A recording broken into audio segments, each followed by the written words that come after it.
Ja pochádzam z malého mestečka, z východného Slovenska, z Michalovského okresu, z mesta Veľké Kapušany, najväčšie na svete, Veľké Kapušany.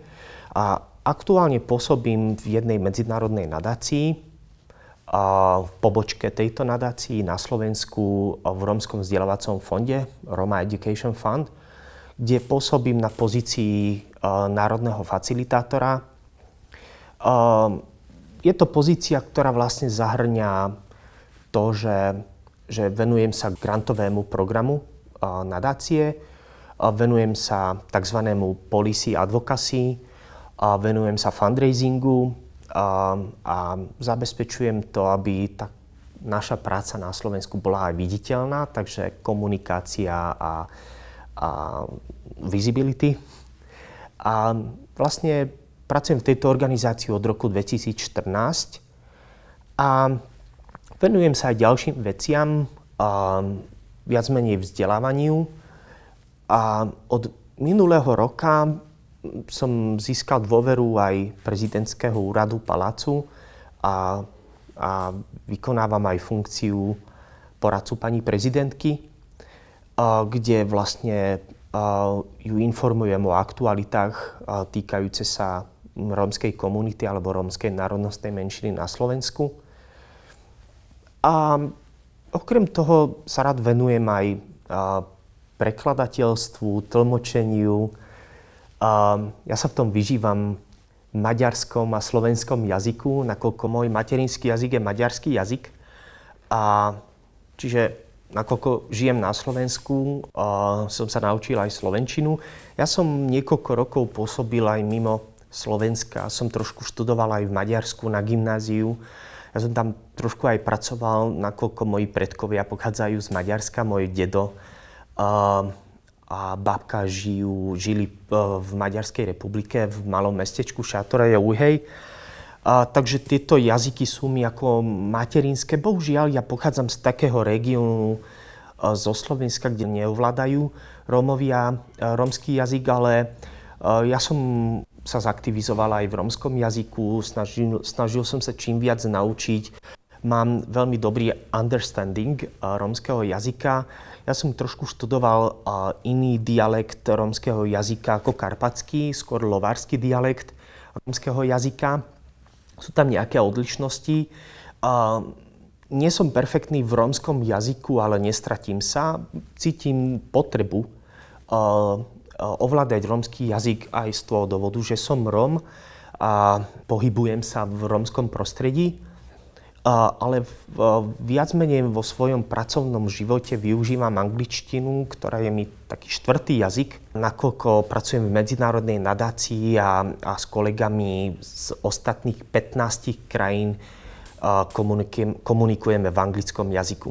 Nakoľko máme aj na Slovensku ďalších maďarských hovoriacich Rómov z južného Slovenska, ktorí sú tiež nejakým spôsobom príjemcovia podpory Rómskeho vzdelávacieho fondu, tak sa s nimi snažím komunikovať v maďarčine a v rómčine skôr takom neformálnom prostredí s kolegami, s priateľmi, s blízkymi. Prečo? Mám aj o tom, že prečo Rómovia nehovoria, maďarsky hovoriaci Rómovia neovládajú rómsky jazyk. Je to taký fenomén, alebo taká. Ja to pripisujem k tej dobe, keď v Európe bola násilná asimilácia Rómov do väčšinovej spoločnosti. Poznáme históriu počas Márii Terezie alebo jej syna, že za jedno rómske slovo Róm mohol byť zabitý alebo potrestaný. A tá výchova alebo nová generácia nových Maďarov počas vládnutia Rakúsko-Uhorskej monarchie, tak je to jednoznačný dôkaz toho, alebo taká odpoveď, prečo maďarskí Rómovia, alebo prečo maďarské toto vystrihnete, maďarskí Rómovia neexistujú. Prečo maďarskí hovoriaci Rómovia neovládajú rómsky jazyk. Ja som poznal svojho pradeda, ktorý bohužiaľ nevedel povedať ani súvislú vetu po rómsky. a ani jeho rodičia neovládali rómsky jazyk a je to vlastne dôkazom toho, že tá generácia, ktorá mala zakázané hovoriť po rómsky, stratila ten jazyk. Ja viem o tom, že na Slovensku a možno aj v iných krajinách sú možno neshody medzi Rómami kvôli tomu, lebo si myslíme, že ten, ktorý neovláda rómsky jazyk alebo nerozpráva rómsky jazyk, je namyslený, alebo chce byť nerómom, ale niekto, keď má problém s tým, že nejaká komunita Rómov neovláda rómsky jazyk, ten nepozná históriu. Je to evidentné. Akože, keď sa do toho pozrieme a si to trošku naštudujeme, tak máme dôkaz alebo odpoveď na to, prečo maďarsky hovoriaci Rómovia neovládajú rómsky jazyk. No a ja som robil ako aj komunitný konzultant, mal som na starosti obce, kde som sa stretával so starostami, som sa spoznával s rómskou komunitou, s osadami. Môj ujo bol poslancom Národnej rady v Maďarsku a venoval sa rómskej politike. A vtedy tá maďarská, rómska inteligencia tak nie, že tvorila, už bola. Kým na Slovensku sme, pokiaľ viem, nemali skoro nič.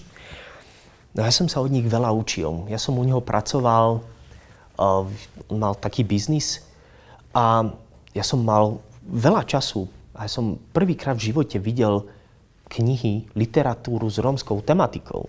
Tak ja som si čítal veľa vecí, ja som sa zoznámil s literatúrou známeho, svetoznámeho spisovateľa Čoli Dorovci, ktorý je niečo, on je výnimočný človek, bol výnimočný človek, spisovateľ, lingvistik.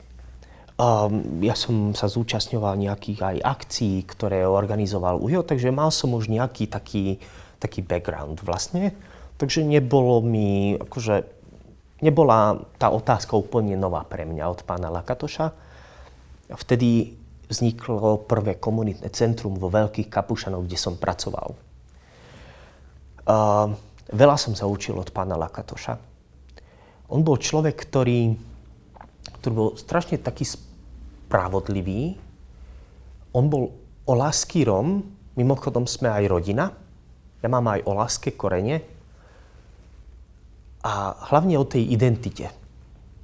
My sme žili ako Maďari na juhu, ale jasné, boli sme stále Rómovia. Doma mama piekla marikle, goja, varila, takže to bola klasika. A rómska hudba, môj pradedo bol veľmi dobrý príjimaš. Aj v 100-člennom orchestri hral. Takže tam rómska kultúra bola, ale čo sa týka toho aktivizmu, to bol pre mňa taký idol, taký človek s veľkým Č. To bol Lakatoš, Karol Lakatoš. Potom som sa zoznámil s pánom Horvátom z Michaloviec, s Ladislavom Horvátom a s jeho manželkou, s tetou Dáškou. Ja som sa vtedy dozvedel o Rómskom vzdelávacom fonde. Ja si pamätám, keď pani Horvátová mi hovorila o tejto nadácii a pomáhala mi s vyplňovaním prihlášky na vysokú školu a to bolo, že ja som vtedy nevedel po slovensky. Veľmi ťažké obdobie to bolo pre mňa, lebo som aj rozumel slovenčine, ale som nevedel povedať. Ja si presne pamätám takéto tréningy, ja som veľmi rád chodil na tréningy pani Žanet Motlovej Maziniovej. To bolo, že wow.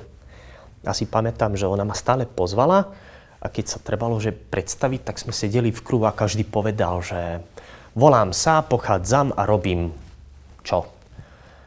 No kým prišlo na mne kolo a ja som sa mal predstaviť, povedať, že kto som, odkiaľ som, čo robím, ja som bol úplne spotený, ja som bol, že všetky energie som na to minul. No ale ďaká Bohu, už nemám problém so slovenčinou, niekedy ťahám, niekedy mám taký ten prízvuk, ale musel som sa naučiť. Pre mňa to bolo, že dupla práca, lebo som sa najprv musel naučiť po slovensky, potom, že aj po anglicky v tej nadácii, aj rómsky, nakoľko pôsobím a teraz pôsobím v 4 jazykoch a nemám problém.